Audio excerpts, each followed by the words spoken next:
అయిపోయాయండి సంక్రాంతి సెలవులు అయితే. అప్పుడే అయిపోయాయండి. 4 days ఉన్నామండి అమ్మ వాళ్ళ ఇంట్లో. అమ్మ అయితే మమ్మల్ని ఒక్క పని ముట్టుకోనివ్వలేదు.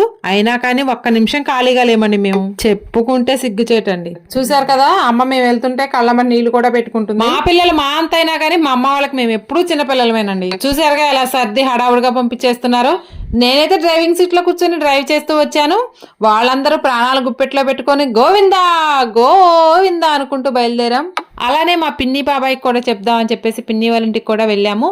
పిన్ని మా ఇద్దరికి కూడా పసుపు కుంకుమ పెట్టింది. వాళ్ళకి కూడా ఇద్దరు మగపిల్లలేనండి. మమ్మల్ని కన్నా కూతురు కన్నా ఎక్కువగా చూసుకుంటారు. వాళ్ళకి మేమంటే పంచప్రాణాలండి. చూసారు కదా ఎలా సాగనంపుతున్నారో. ఇంకా స్టార్ట్ అయ్యామండి. ఇక్కడ నుంచి సూర్యాపేట వెళ్ళేసి చెల్లిని సూర్యాపేటలో డ్రాప్ చేసి అక్కడ నుంచి మా ఇంటికి వచ్చేసాం. ఈ వీడియోలో చెల్లిని సూర్యాపేటలో డ్రాప్ చేసినటువంటి వీడియోని part 2 లో పోస్ట్ చేస్తాను. ఎందుకంటే సూర్యాపేటలో చాలా బాగా ఎంజాయ్ చేసాం. Just wait and see. By.